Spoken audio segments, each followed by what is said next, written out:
Peace, peace, peace, peace, peace. Welcome to another broadcast. I'm waiting to give a few more people to get on, allow notifications and stuff to get sent out. Have a really good topic. I got cut off from the last couple of TikToks, and I think I know why. I think I fixed it. But yeah, we got a great good topic. Everyone that comes in and join in, put a warning, put a heart in chat. What's up, brother? Brother King, what's up? How you doing, bro? Excellent. Thank you for joining, man. I think we're gonna have a pretty good. Well, I know I'm gonna have a pretty good subject and a topic. Some things I've been studying too. Been tracing back the Mississippian culture. In a sense, debunking, not in a sense, but debunking the out of Africa theory, a bunch of the mainstream theories about the real copper-colored indigenous people versus the Native Americans, and those that are native because they are indigenous to Asia and Siberia. But anyway, showing the difference in that and my perspective about it. And tonight I'm going to be pulling up some stuff about, for those that have a little bit of knowledge or understanding into any of the Egyptian cultures, and showing the similarities in between the Mississippian culture. So if there's any thought or input that you got, that you have, anyone, brother Akeem or anyone else, you can always leave it in the comment, or you can request to come up and give thoughts and opinions, or share more information as well. But thank you guys for coming out. Thank you for the hearts of love. Thank you for sharing the videos. Thank you for your time and your energy. Thank you for spending your time with me, whether it's for your educational purpose or if it's for your entertainment. But I do value your time that you're spending with me. So for, like I said before, those that are new, continue to hit the hearts. That helps my algorithm, and many hearts I get, many likes I can get for this live, that helps as well. And it's a free gift that you can give that will come back to you in the same like manner. And also a warning, if you're in the chats, if this is your first time coming across any of my content, and a two in the chat if this isn't your first time, if you've been here before. But the title, I don't know if you guys can see it for tonight's show or tonight's broadcast, is the Mississippian, basically the Mississippian culture created the Egyptian gods. And if you can see behind me, I got Osiris up there. We're not going to get too much into any of the artifacts and anything else, but the color of him is being green, his beard. We're not going to talk about the ostrich feathers or the headpiece there neither. But just for what we're talking about today, it's going to be something of Osiris and how this is created in the Mississippian culture, which we know, or which I know that the Mississippian culture is older. And we have artifacts here from the Americas that is older than Egypt itself, the landmass, the people, or whatever else. So those people have already been advanced, civilized, and as I said before in other videos, the Egyptians are our younger generational of our advancement of something that started here in the Mississippian with the copper-colored indigenous people here. So when you hear a lot of similarities, the similarities are the same like that, and they're similar all because of, mainly because they have the same origin story from the real ancestrals of these people that have spread about and moved along. Agriculture being the biggest, one of the biggest things I will point out that's going to show the ties in between here all the way to Egypt. The agriculture from here, Mississippian culture spreading out to Southeast America down into the Olmecs, the Mayans, the Phoenicians before they what were they? Before they were Phoenicians, there was something else before they. It's called the Phoenician, but the Phoenicians, then the Sumerians, and the Egyptians. There's a whole lot of correlations, and we won't get to all of that tonight on tonight's video, but we'll get into a couple of things I wanted to show here as well.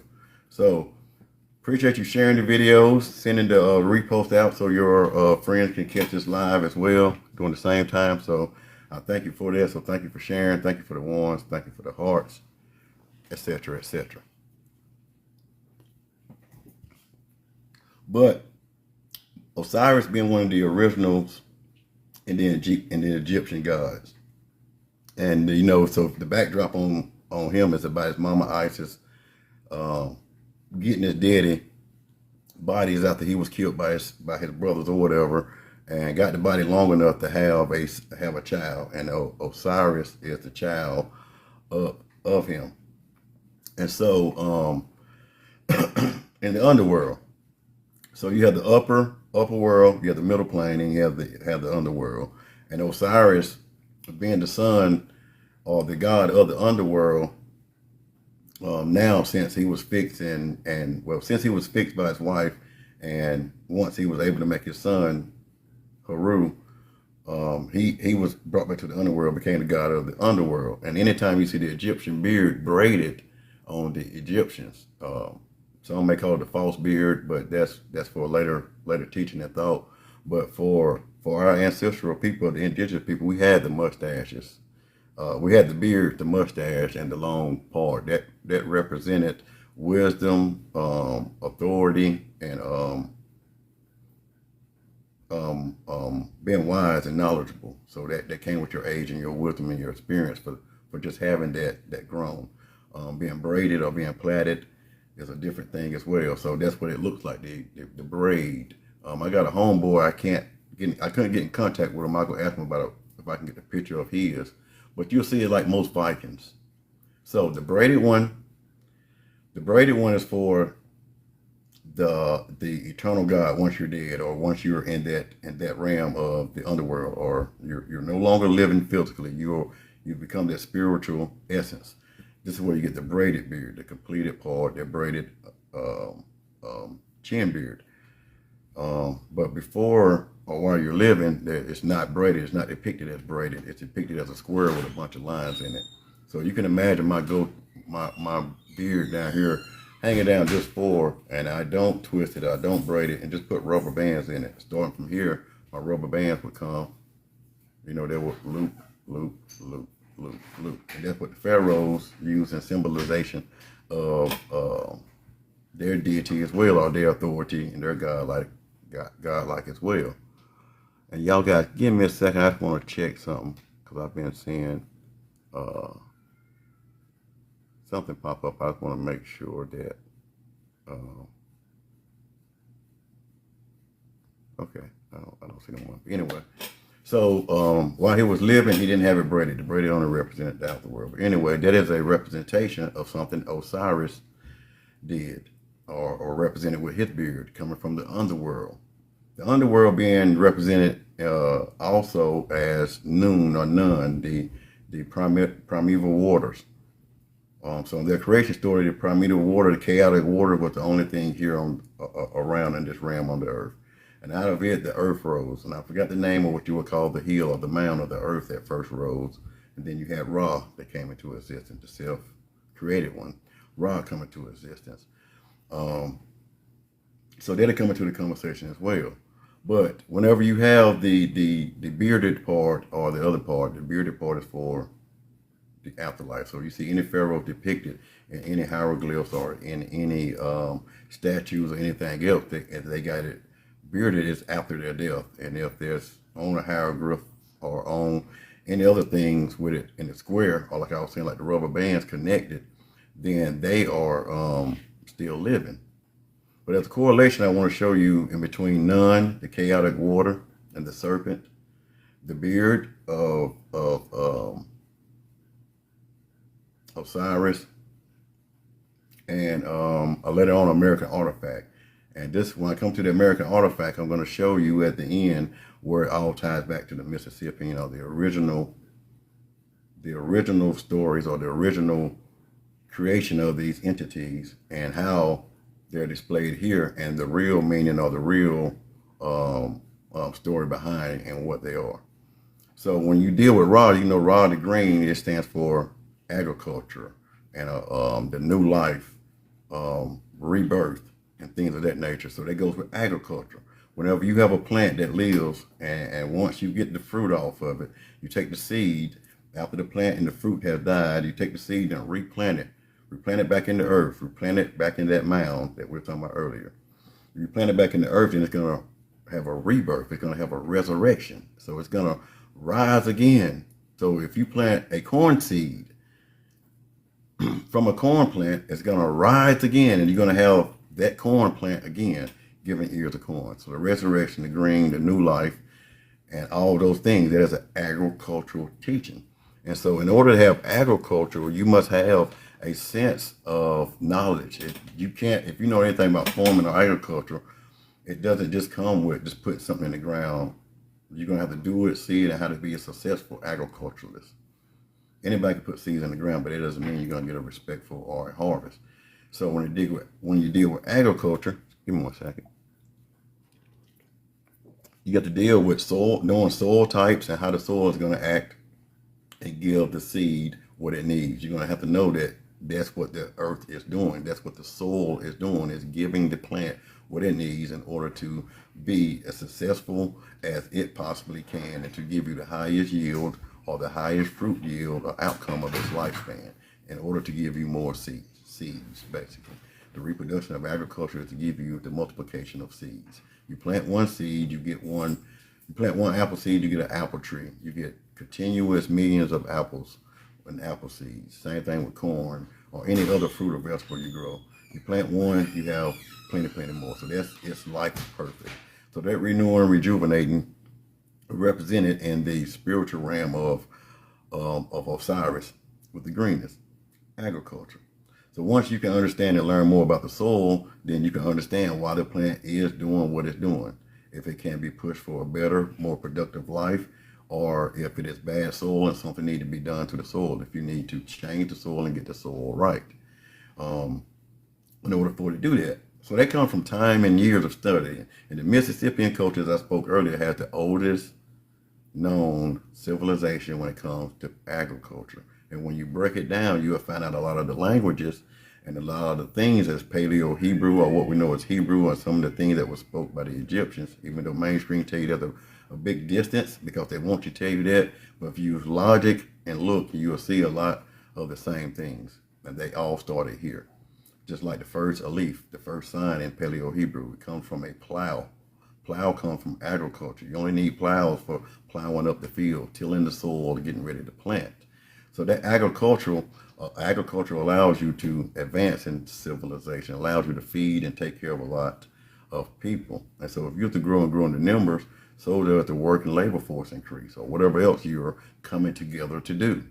And that society, you now can do that. And you also now can be into the world of trade or industrial trade and commodity. Now you can do that. That's what the indigenous copper people have been known for trade. That's how we ended up all the way in Egypt. Outside of trading in with monks ourselves, then we, like I say, we moved down to the Mayans and the Olmecs, and that trading in like the Phoenicians and Persians or something like that. The Phoenicians for sure, and I forgot the other name, but they were seafarers. They learned, and all of the seafaring things that they took to make their ship come from America, down to the wood and the bitumen, the things that they used like a tar to seal the boat. They had wood that could sustain life in salt water. All wood isn't made for salt water. But anyway, hardwood as well, what they would call it. Some cedars, oaks, things of that nature. But once we sailed around, that's what we did. We traded. We brought our copper. One of the main things we brought was our copper, our indigo, our corn, our maize, and a bunch of fruits and vegetables that are indigenous to the Americas. So you have to check those things out as well. But let me continue to get those hearts while y'all guys are here. Thank you all for coming in. Thank you for joining. If you're with me, let me know you're with me. If I'm losing you, let me know I'm losing you. You know, if you follow me, let me get the peace sign in the chat. Put the peace signs up if you can find that. If not, let me get some hearts in the chats, or throw the number 2 up in the chat. That'll work for now. But so as the agricultural lifestyle went, we taught that agricultural lifestyle off of rivers. The Mississippian River is where a lot of these things were done. And the agricultural life sprang forward and done that.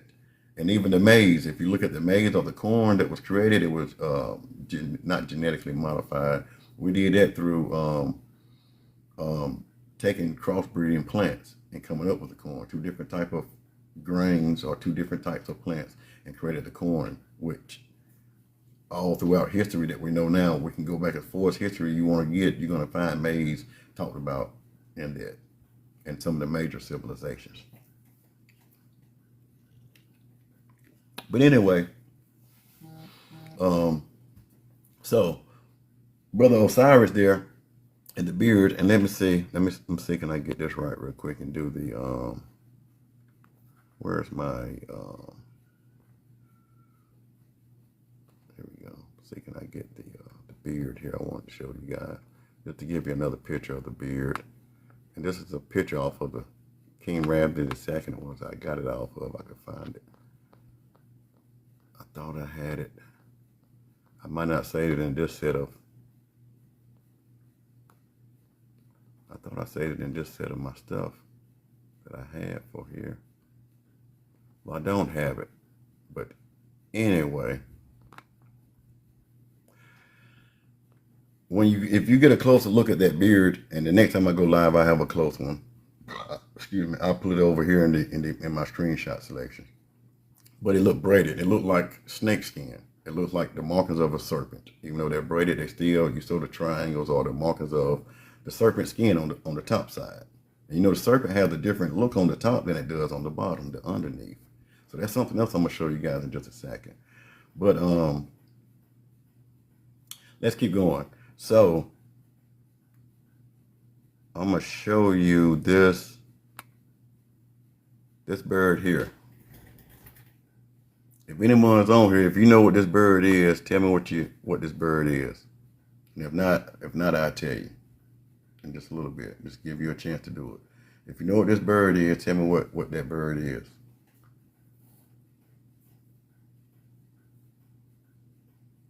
Thank you, Nina, for joining. Jessela 52024 love. Thank you for joining. Thank you, Danny, for joining. Thank you all you guys for joining. Thank you for the hearts and the love. But that is an indigenous bird to the Americas. This is called the wood duck. This is the wood duck. Now the wood duck is revered in Egyptians and in Mississippian culture. Now if I'm not mistaken, in the Mesopotamia as well, where you get the Samaritans and the Phoenicians from. And in the Egyptians, the duck is revered and shown as a sign of royalty or a god, the son of a god. The son of Osiris was Horus, the hawk. I mean, the hawk.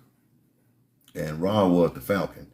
But Horus, the son of, when they show a duck, and I don't have the clips here, you can do your own research as well. Whenever you go to research and see on some glyphs and on the hieroglyphs and on some of the tombs, whenever they get ready to talk about one of the sons of Ra, or however it may be, or they talk about it, they're going to have a duck with the disc symbol, it's Ra. It's a plain disc symbol, or the circle with a circle in the inside.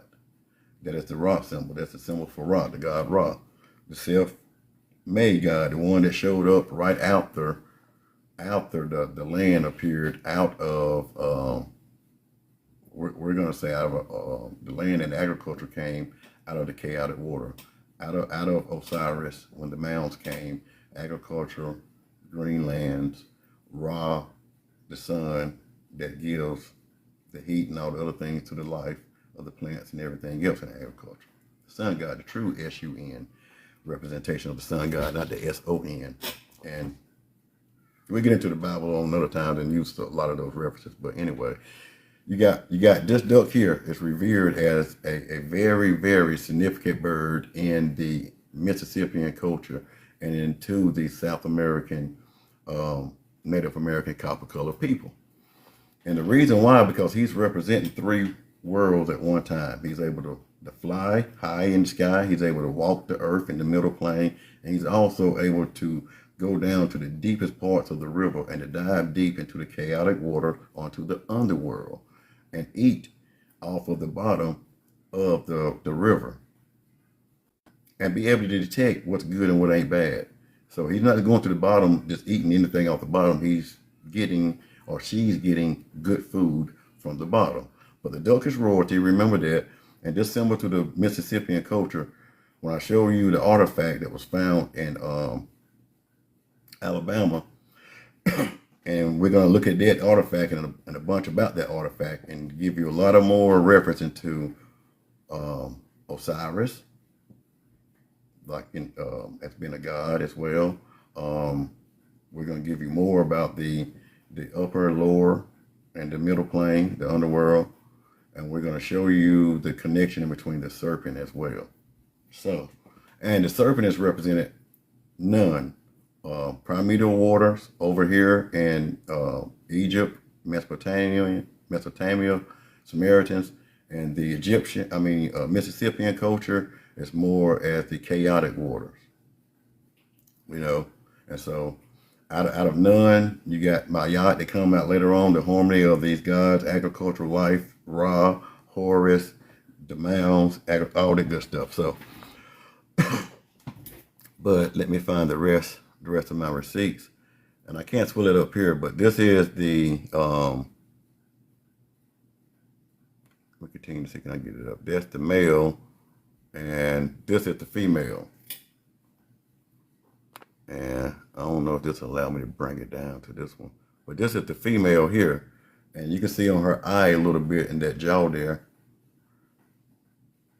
Wait a minute, I got the wrong thing up, but you still can see her. But just give me a second. I want to get this right.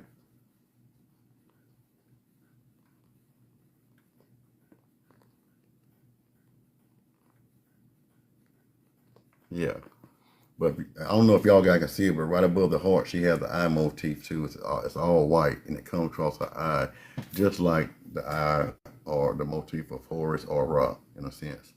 And if you look at her jawbone, I don't know how well to do this. Look at her jawbone. If you can imagine this being all black, that would be the same way the falcon looks, with the all black motif. But like I said before, that's a female and this is the male. Now the male also, I don't have a picture of him, goes through a gray period when he loses all of those colors and it becomes more gray. He's colorful like that now because of the mating in the spring and the early summertime for mating. The males are always fancier than the females. They're always more bright and elaborate with their colors. So, but he also, there's trees that grow out of the Mississippi River that have deep roots that come up out of the river and they shoot way up in the sky. This duck is able to build its nest way up in there. That's where they build their nest at. So this is why he's revered as one from the higher world, Ra. As I said before, you can't hardly tell it, but look at that eye. The eye of Ra right there. He got a red eye. Ra's represent with red as well. And in the middle, you see the black dot. So if you just see the picture of Ra, or the circle with the circle and the dot in it, that also is a representation of Ra. So this is how I was saying, I'm showing you this correlation and why this duck is such a, excuse my French, is a badass thing. This duck is bad because it shows a lot of the original gods, or the way that the Mississippian culture viewed this duck and revered it for, and the correlation of what all entails with the upper, middle, and the lower, and its ability. And also, like I say, I'm pulling Ra in because that was something I noticed.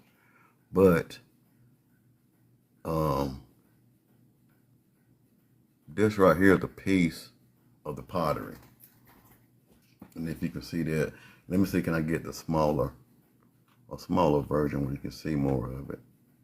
Because I think I did take more pictures of it. Okay. And if you can see right here, right there, that's like the braided beard of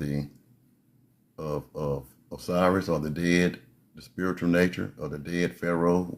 They only get the braided part when they're symbolized after death.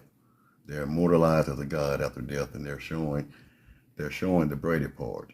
Like I was showing you with Osiris beard, and I thought I had the picture. I'm going to show you a close-up of the braided beard of the gods, of Osiris. or when these gods is depicted in a physical form and when they're depicted in a spiritual form. And I'm gonna show you the other side. I'm gonna try to. Okay. And this is the side view of it. And you can see what I was showing you earlier was more on the left side, depending on how you're looking at it, and the middle piece. But this right here is on the right side. And on the right side, trying to get to show it here. On the right side, you can see all down the front of the bill. That's that same bearded part. That's the same spiritual representation. And if you look across the back here, these little lines, they're going that way, that way, that way, that way. I know it's got another line. It's coming right down here, down the side of those lines. But that line goes all the way to the other side, all the way across the back side of it to the other side, back to where you can barely see it. You can barely see it on this side. Those are the continuation of those lines that come across the back. And then you have this piece down here in the middle. Now I had a zoomed in picture, I think, of that in the middle. Before we come back, and I'm going to show you some more stuff of that same artifact. But I did. Now, this picture here is a close-up. Now, even though it's a close-up, you can kind of see and just imagine. And this is just an imagination. I want you to see what I was saying. Right down here, this is the pharaoh beard, a part of the physical life when he's still living. If they were to show him with the fake beard or the false beard, it would just have these lines that would go straight across, straight across, straight across, straight across. But like I was saying, this right here is the spiritual part. It's showing, just from my understanding, the chaotic water and of the living part that comes out of that. So whenever you have the braided beard, it's representing Nun, the serpent. And Mississippian culture, he's known as like the great horned serpent, but it is also known as the chaotic water in Egypt, primeval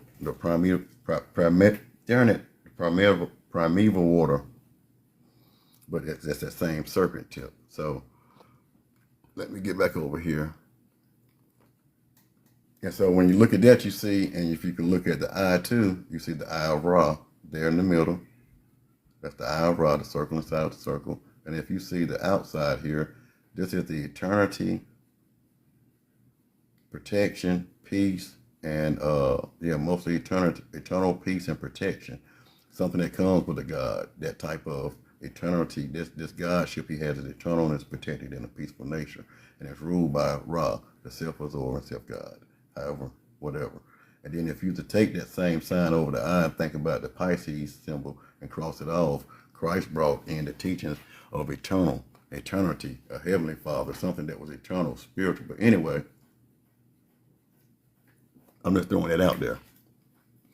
But now, and if you go and see behind this peace sign, there's more of that serpent skin that's behind it. Let me get down here to these back pictures. And I want you to pay attention to a couple things on the back of the neck as well. So you see the top of the head, the comb of that wood duck. That's more the serpent, more of the primordial water. Ducks, I get to that. When the ducks come, when this duck goes into the water, go down there and eat. Most ducks that goes underwater, when they come out, the water comes off the top of the head. So the representing of the eternal water, the spirituality of them coming out of the underworld or coming out of the primeval water or the chaotic waters. That serpent representation is the spirituality of the eternal force of that force. Nun, N-U-N, it was also represented as a serpent, as the representation of the primeval waters in the Egyptian culture, or the chaotic waters, were all things that was in existence. It was nothing but the chaotic water. It was nothing but Nun until the land appeared, and then later on in culture, Ra was self-observant. This was before or the after. Not sure about Osiris and Horus, but I'm honest about that. But you'll see too, get back down to Right here, the more the skin going down the back of the neck, more that water, that serpent skin, that braided beard look, that um, whenever, like I said before, whenever you see that and see that symbol there, it's out of this um, original force that all we know, all life came from out of that the chaotic or primeval water, so that spiritual entity there. And then right here in the middle, you still see the Al Ra and sort of like what they call a cross, or sort of like into the protection of the Ankh. Almost a same representation of what's on the side of the eye. But whenever you see this right here on the back of any of these artifacts or any of the representation of ducks, it's showing the gods in their original spiritual form and animal form, protection form. So they're saying this is protective God. This is the God of, and it is protected, and it is an eternal being. So this is the representation on the mark of the God in animal form. However, do my best to explain that, but that's what all that is. And so you see it on any other artifacts or motifs, that's what it represents. So, and I think I might not be no needing to point out all of that no more. Like I was saying, I was showing you on the side too and on the neck. Now I think this is a more picture of the whole bowl, but I don't have the back side of it where the feather is at. But that bowl goes around in a circle, and at the back it's got tail feathers. But if you can see the lines here, that's representing the coil of the snake. That's representing the rest of the snake. And there's the rest of the snake. So I'm not going to say that eyes represent that. That is for the duck in itself, and that is for the understanding of that. But that's still representing that water. That's still representing the underworld, none, or the chaotic or primeval waters. And that same representation is on the braided beard of all pharaohs that are in the spiritual realm, or the original pharaoh of Osiris. Okay? But let's get into the wind water. I'm seeing if I can show you this too, but nope, I can't show you the whole bird. But that was some of the wood hawk flying, the female wood hawk. But let's see. I think this is more about. It's more about Osiris. So I'm not wanting to be over there. Give me 1 second. Yeah, not there neither. Let me find my receipts, guys. Give me 1 second.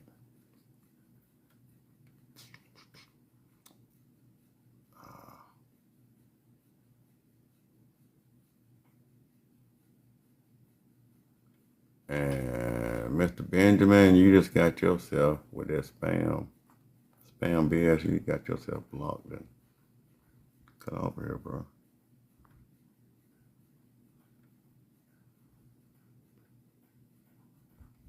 But anyway, let me continue. Let me get my stuff back up here. Let me get my other receipts.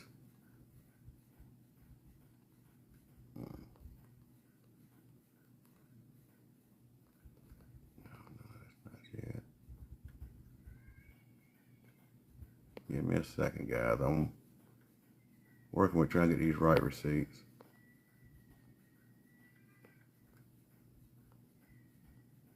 Some of them like they're not gonna let me pull them up right. Okay.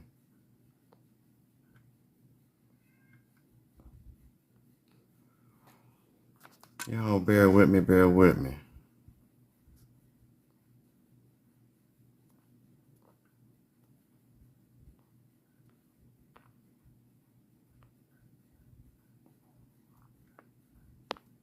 No. Man. Let me see, can I switch to different sets of receipts? Let me find my receipts. I'm gonna put it back on the bird over here while I try to find my receipts.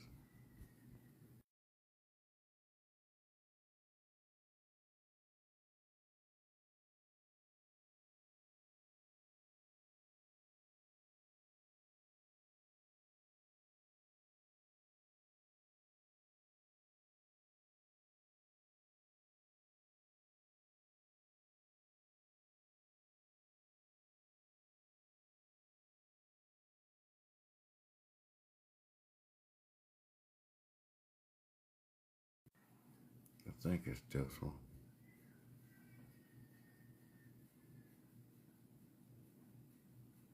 Okay. Yeah. So I have to go back and get the other receipts. So y'all have to bear with me when I get ready to start continue reading. I don't know why I didn't pull up all of my receipts that I had stored in here. But anyway, it talks about the Moundsville duck bowl that I just showed you, the gray duck. It is not an actual pottery, but rather a masterpiece carved from a simple piece of diorite stone discovered in Alabama, USA. At the Moundsville archaeological site, it dates back to the Mississippian culture around 12,000 to 1400 CE. The crest of the back of the head identifies the bird specifically as a crested wood duck, while the exact artifact style is unique to the indigenous Mississippian culture of the North Americas. Both North America, both ancient Egypt and ancient Egypt produce strictly similar animals. So y'all bear with me while I go back and get these other. Thank everybody for joining. Let me continue to get those hearts up.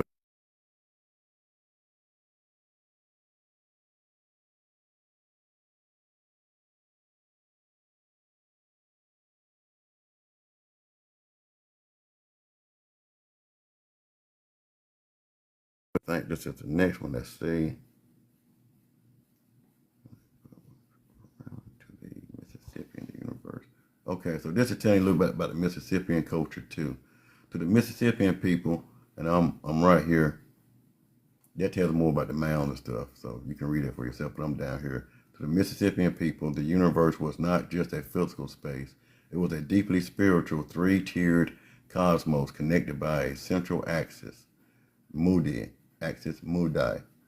Waterfowl, specifically the wood duck, held a high exalted position in their religion. And as we didn't have a religion, we had a way of divinity and a way of knowledge and a way of understanding. Anyway, because they possessed a supernatural ability that no other animal did, the power of transcendence. And just because everything else, master of the tripack universe. And what I may have to do, may have to remove some of your comments so I can read the rest of it. But the Mississippian was strictly divided. The above world, okay, the realm of the perfect. Down here at the bottom. The above were a realm of perfect order, light, and stability, respected by the sun. Now let me go get my other receipt. You guys keep holding with me. I didn't know they're gonna be stressed out like that. If you're with me and you follow me, man, let me know. Let me know something in the chat. Tell me what you're thinking. Tell me.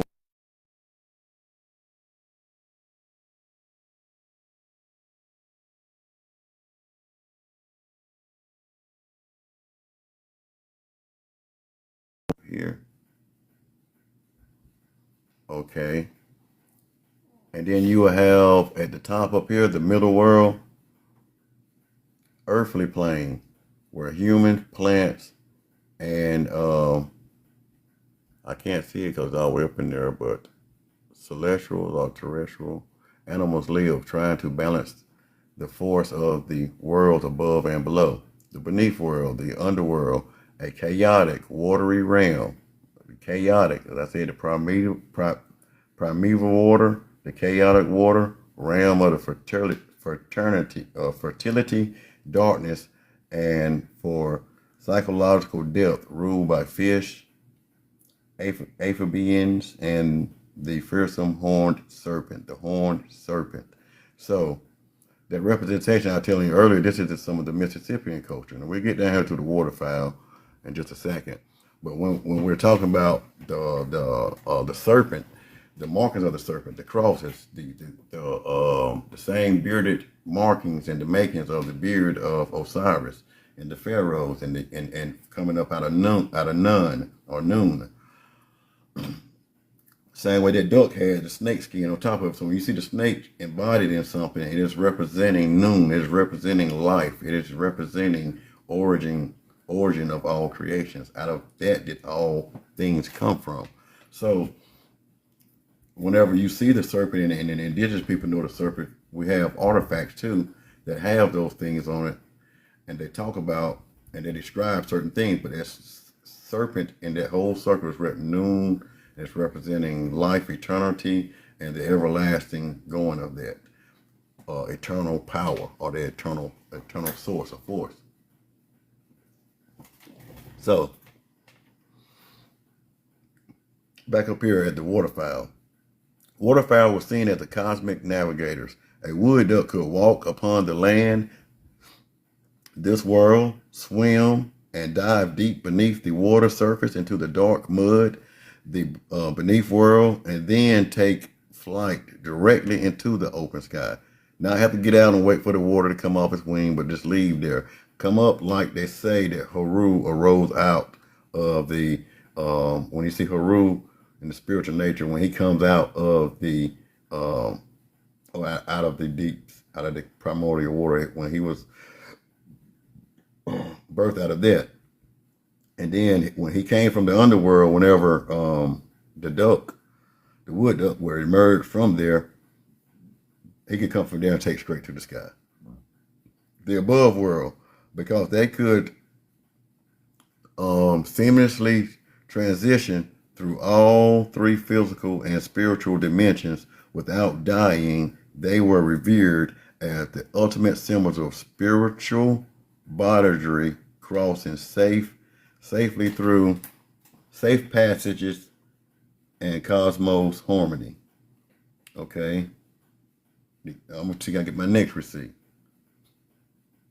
Let's get those hearts up. I thank you for the hearts. Let's keep those hearts.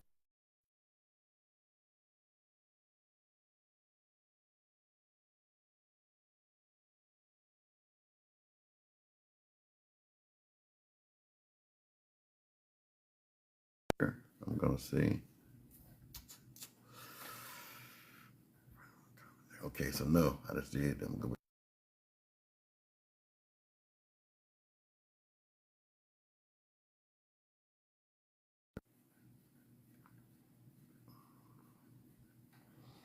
Okay. While most I'm all the way up here at the top.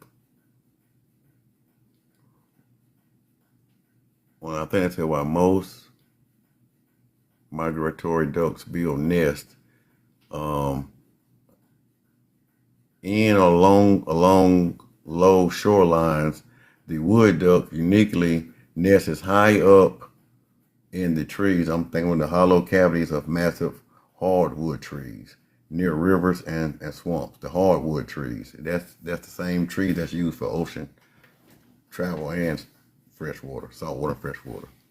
In Mississippi theology, large trees rooted in waters were considered living pillars of the axis mudai, the sacred physical highway bridging the underworld to the sky. The fact that wood ducks lived, laid eggs, and raised their young deep inside those vertical highway trees elevated them to sacred status. They were viewed as literal intermediaries between human priests on the earth and the ancestral spirits residing in the sky. Ritual pipes and paths of the souls. Because Bird was masters of the sky, Mississippi, and preceding Hopewell, the wood people, the volume of the animals, edified pipes out of the stones. Yeah, so that was one I was skipping over.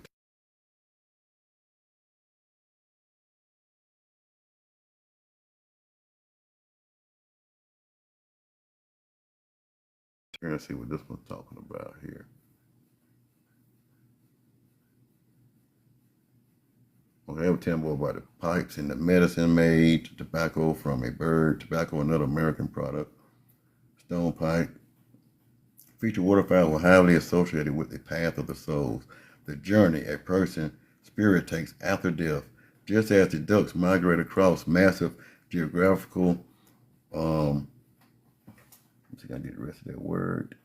Instances every winter, distances every winter, and safely returns in the living, return successfully, uh, living there symbolizes the soul successful, uh, right across the cosmic night sky into the afterlife and its eventual cycle of rebirth. So when we talked about earlier, when we talked about Osiris representing rebirth, represent that cycle, the greenery in him representing that, and so it's a spiritual thing that they're representing as well that takes place. And with this bird being able to do that, it was revered at the great place and the eye or to the path of souls. And so in Egyptians, you have the same thing happen. You have the above and the below, and whenever you pass, you wanna make it into the other place, or you're gonna go through and be judged to see if you're gonna go into the underworld or the above world or the land of reeds, or will you be devoured by my what's the dog-headed one? I can't think of his name. Will you be devoured by him, or will you be able to pass? But it's the same story that's in the Milky Way and the splitting of it. Later on, with the eye. So since we're here, I think I do have one of those, and I come back to this. We'll get back into those teachings. There, I'm just going to show you more about the duckwood and this relationship with the Mississippian culture. But let me show you this.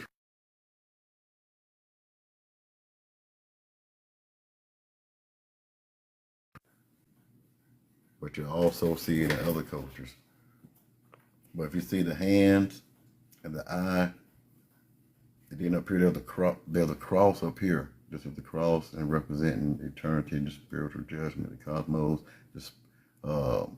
So the eye there is the portal. This is what a duck, it represents a gateway to this portal, being able to travel or whatever. And other Egyptians too, this is like to go into the afterlife, you're going to have to cross through there. And then right here is where Thoth was set.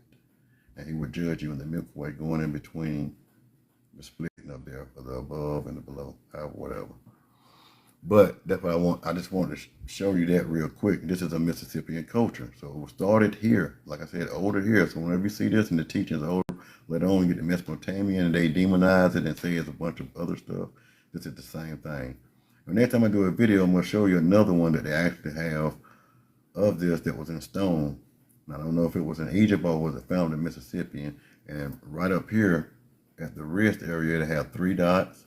It's just going to be the one hand coming down.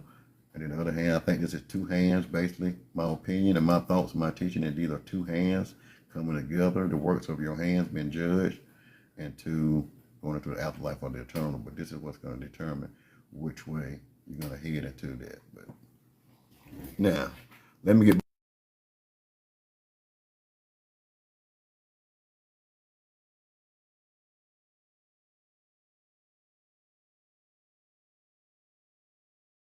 up one.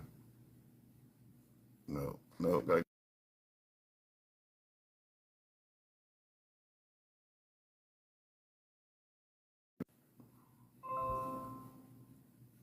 okay, let's see where recorded. Okay, no.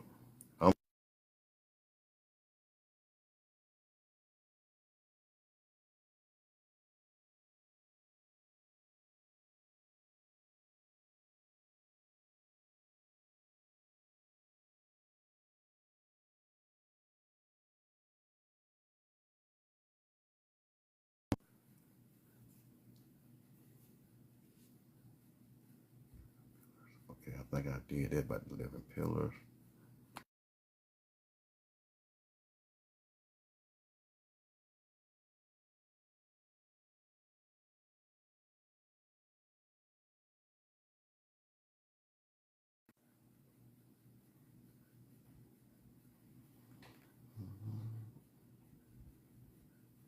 Okay. Now, if you can read up here To understand the Moundsville duct edifice, the complexity, we have to look at the whole thing. So when you step back and view the entire artifact, you see that this isn't actually a seamless fashion, that it is actually a seamless fashion of three distant entities: a duck, a bowl, and a coiled serpent. The paradox of the carving: the entire object was carved out of a single massive block of diorite, an incredible hard, dark, and igneous stone. What makes the whole of it is an absolute technical masterpiece in how the artist manipulated the stone. The body, the center of the block, is hollowed out, yada yada yada. The head and the tail, the duck's head and tail. And I'm catching the dog reading the rest of that. It's up. See, though I got this in the next one side. Okay, if y'all can read it, it's great. So you can read over that. I'm thinking I find the next one to pull it up. Give me a second.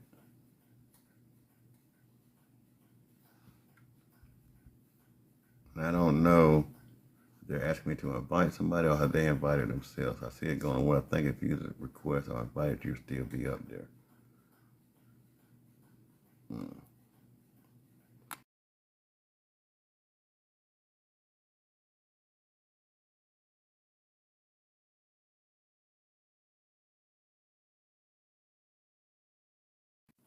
this one up here. Okay.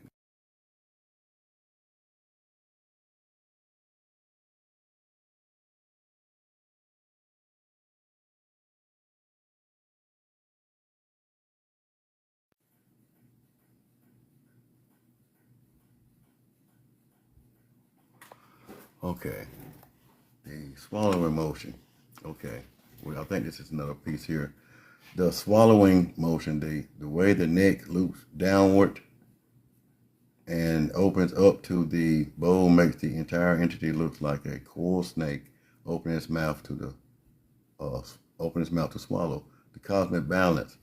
By blending a duck, a creature of the sky and the air, and a snake, the ultimate creature of the underworld, Earth, the artist captures the entire Mississippian cosmos in simple object.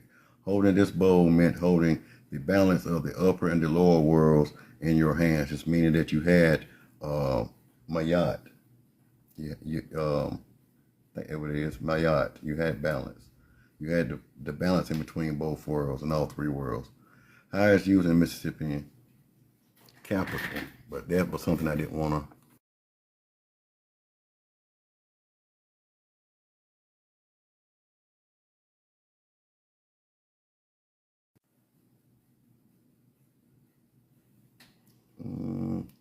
The duck, the head, and the duck head, and at the back of the origins. Okay, the duck head and back rise up organically form one side of the rim, while the stylus tail feathers flanges out in the exact opposite side, actions as a functional handle. The head transformation.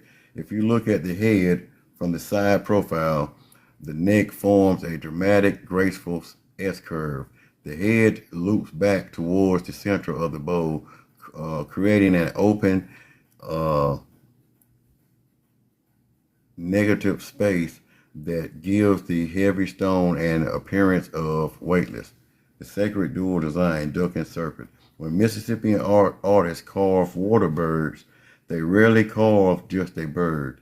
They love, and this is some more BS I tell you, I feel like, and a bunch more other stuff. But anyway, the birds, they rarely carve just a bird. They love double meanings as visual puns. If you look the whole vessel from a specific angle, the mid, and I can't really see that.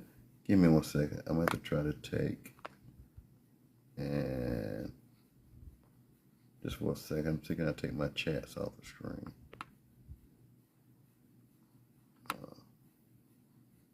no, I can't.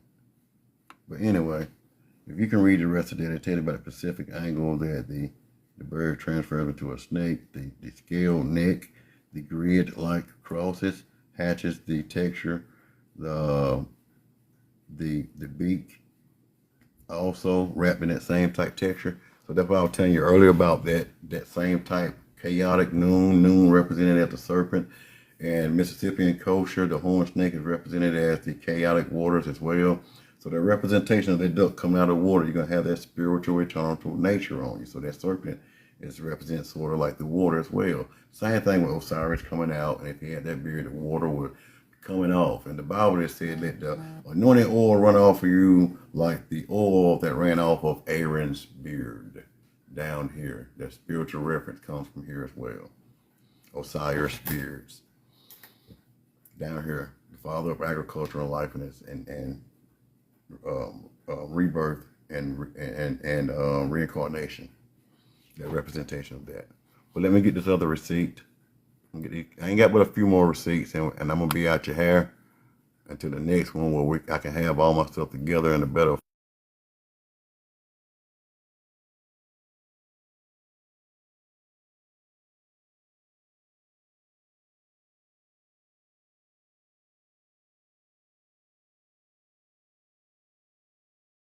This one is here. And they're talking about the serpent all the way down that the bird's throat round is a flattering ridge, and the duck is carving on the exact like the overlapping scales of the serpent, the swallowing motion, the neck, cosmic balance by blending a duck, and this is what I want to show you. By blending a duck, a creature of the sky, air, and the snake, the ultimate creature, child Mississippi culture. I think we've already seen that, so I apologize.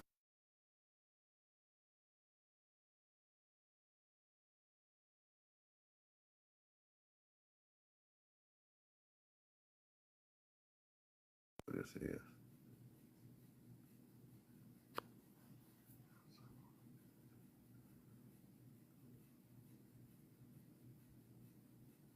Okay, so that was.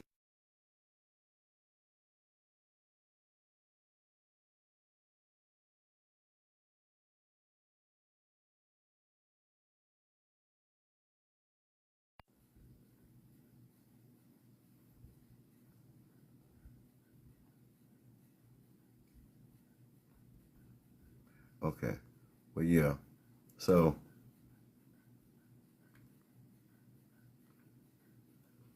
I don't have a picture of, like I was saying, of the Pharaoh's beard, but this wood duck and the Mississippian culture, it represented a whole lot, and there's a lot of, like I say, a lot of telling into this artifact is what made me see that as well. I've seen the Pharaoh's braided beard here. I wish I had a picture to show you a serpent. If you look at a serpent on the top, you're gonna get these representations here. You're gonna get the diamond marks or whatever. This right here, the horned snake has those diamonds. The over here that's indigenous to the Americas, it has those. The chaotic water has those diamonds. But up under the bottom, it has the straight lines. Look at the belly of the serpent. Before it became Osiris, before it came to be Ra, the sun worship of Ra, it was over here in the Americas. Before it became Haru, it was still the hawk over here. One of the most revered hawks over here is the red-winged hawk. Very revered over here in the Mississippian cultures. And so that is the Haru over there, of how the hawk is able to do what he does and rule as a god on this world. You won't find a Haru with the beard or whatever, however, but you can see in this duck, not even in just this duck here, the wood duck, but I think there's a lot to do with the coloring and everything else that comes with the male wood ducks. And if you were to imagine this duck coming straight up out of the water, or the first thing out of the chaotic waters I was saying earlier, you have the green. That first thing up there top is green. first thing you will see when he emerges out of the water is that green up there. Osiris, the green, representing green. You got the Eye of Ra there, as I was saying before. I'm trying to get this stuff right. The Eye of Ra there, and even with that black stuff, you can kind of see the motif of the falcon, with the Eye of Ra. I had a picture where I'm going to show you up in the breast, right here, this bird. If I zoomed in on the picture, like I said, I can't get to it, it will show you that it kind of looks like a serpent skin. But anyway, the water runs and beads straight off of it. And you will find a lot of representation of just in its life and the way that we revered it as being all three. It is the Mayat, or the Mayat, or the perfect harmony and balance in all spiritual and physical worlds. And all of this is old American, indigenous American, Mississippian culture teachings before it got over there.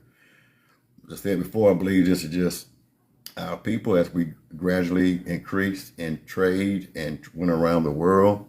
We continue to build our mound that's aligned with the star alignments, the winter solstice and winter and summer solstice. You'll see that fascination with ducks in the Egyptian cultures and the other ones. You'll also see the agriculture. Yeah, that's fine. Anywhere. You can promote it by the door. And then you will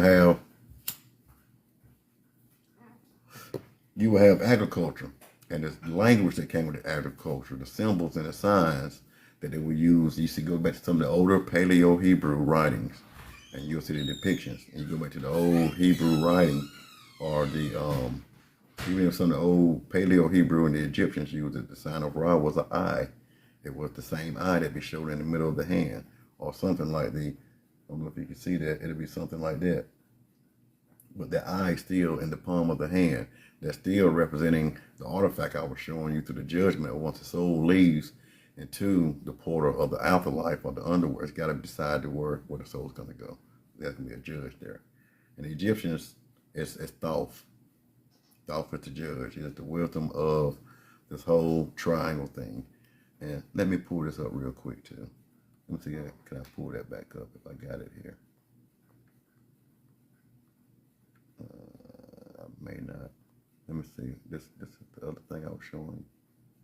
Yeah, you can't hardly see this, but this is another Mississippian artifact with the hand motif with the whole eye. It's got the eye in the middle there. Same thing. You got the horned serpent or the serpent in the circle. Same thing that was on the duck. Some of the same symbol, but it's just not as detailed in here. You don't get the triangle marks like this whole serpent marks, but everyone knows that this represents the markings of a serpent. The back of the serpent, or the top, or what most people see. Most time you don't see the bottom of the serpent, you see the top. The knot, you can't hardly see the knot hem because of my screenshot. But that knot there is a representation of the knot, of the tie-in of the eternity of the circle, the same thing. And you see the tie-in on this end the same way. But that's what that is. And this is like, and I say the division in between the paths of souls going into the upper or the lower.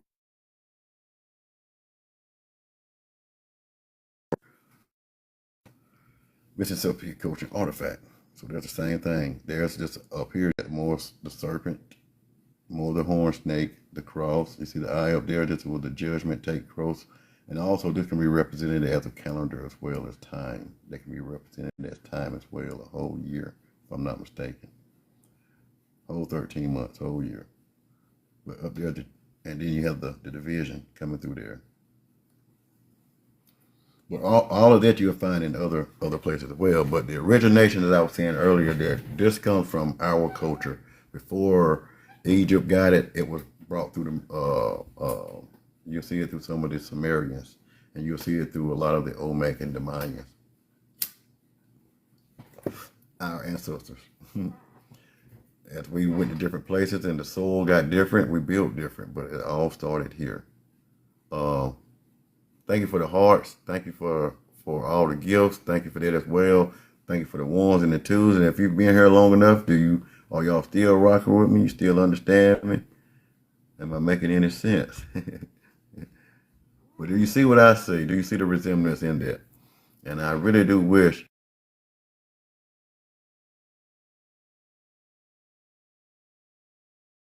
Have it right here. I don't know how well it's going to show up, but this is what I was showing.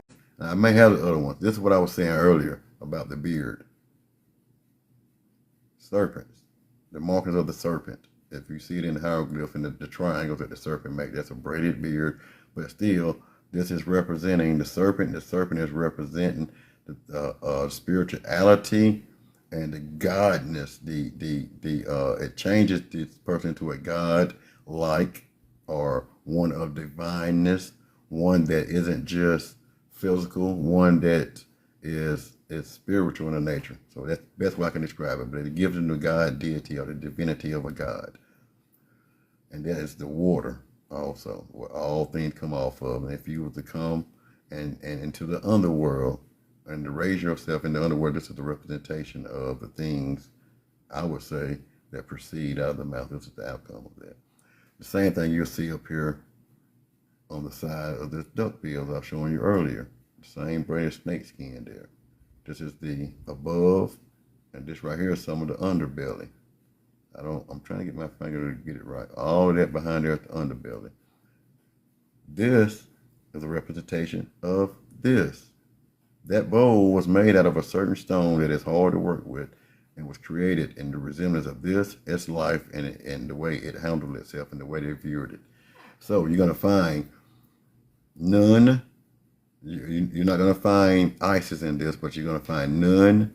You're going to find the primordial waters. You're going to find the mound. You're going to find Osiris. And you're going to find Ra, and all in the life expectancy of the duck. It symbolizes all Egyptians were trying to say. It started here. So this is the simplest form of a bunch of other shit explained. You hear it here. But let me see about this other picture.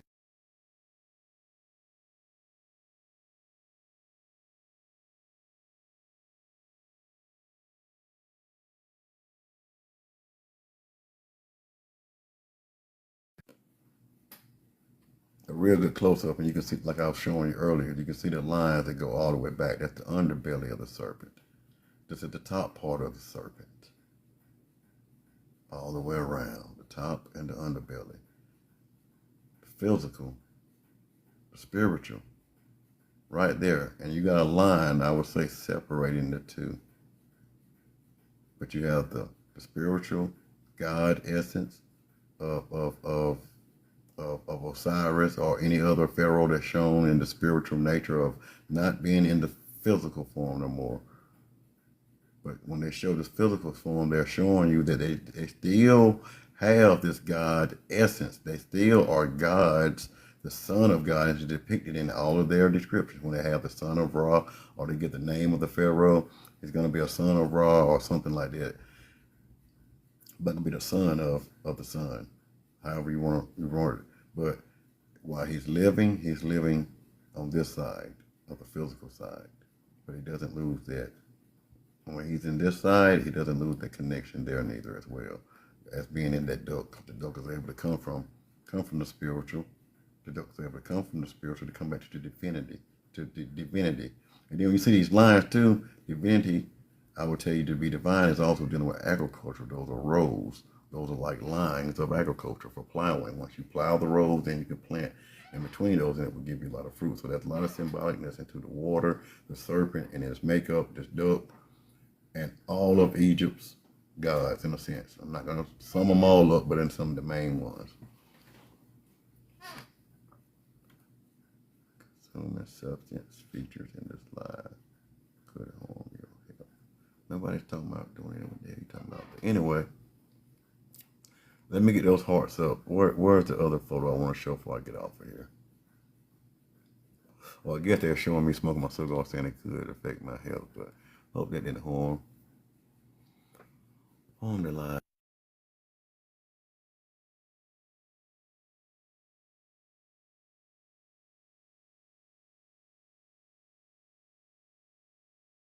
This is talking about. See, can I find the other receipt?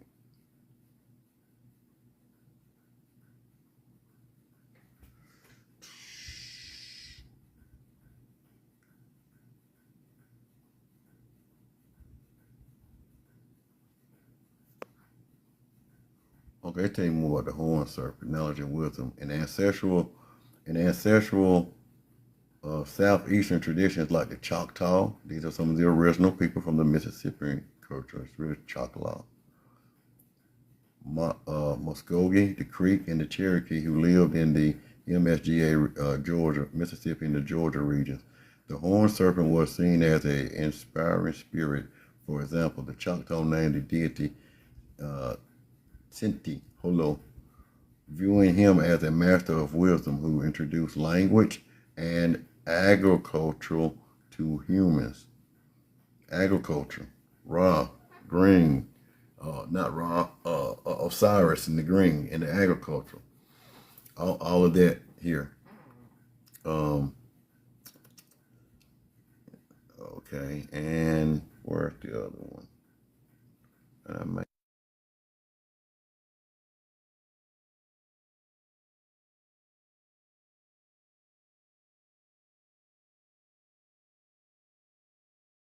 about. Oh, it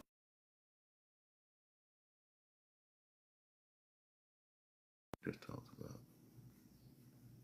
Okay, well, yeah, that's my yacht. A true voice justified above before. So okay, yeah. So that's about all of those.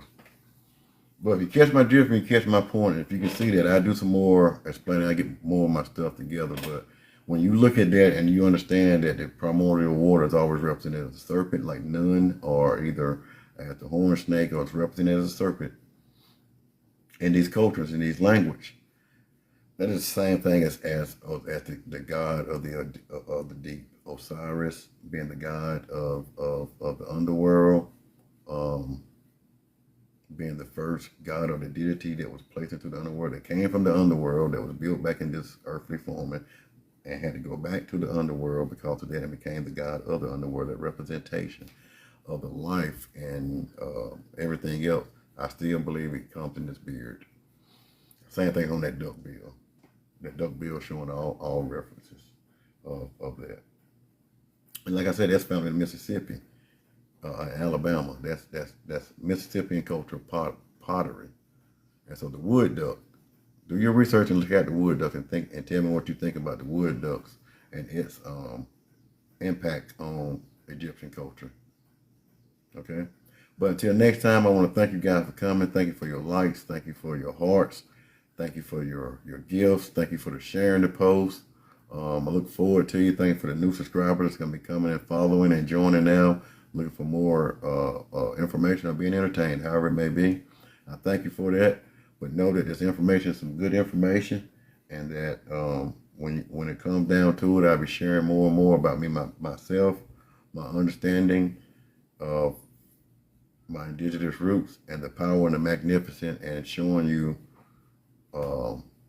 where it came from. So it can't be ignored. It can't be a push. We wasn't erased. We wasn't killed off through germs, smallpox, and a bunch of other stuff. When colonizers come here, we was overtaken by several countries: Spain, French, Britain, all come over here and so-called the U.S. and that's how we end up being where we were and being misplaced through the system and told that we all came from Africa. So this is some of the main reason why I'm doing it, to show you different. You are great. You are wonderful. You come from the bloodline of some of the most advanced, sophisticated people that has given into society. Not just a slave that so-called built up America, but our contribution to society has been overlooked and damn near out of existence when it comes to us. Now that we know and we can understand that this is us and we are those that did those things, we can have an identity to move forward with. I believe a lot of things in life goes through people not having an identity or self-identity crisis. And it's going to be hard for a person to have their identity or be able to gain an identity if they don't know where they come from. Okay? But anyway, love you guys. I thank you guys for coming out. Until next time, y'all got to have a peaceful and prosperous life.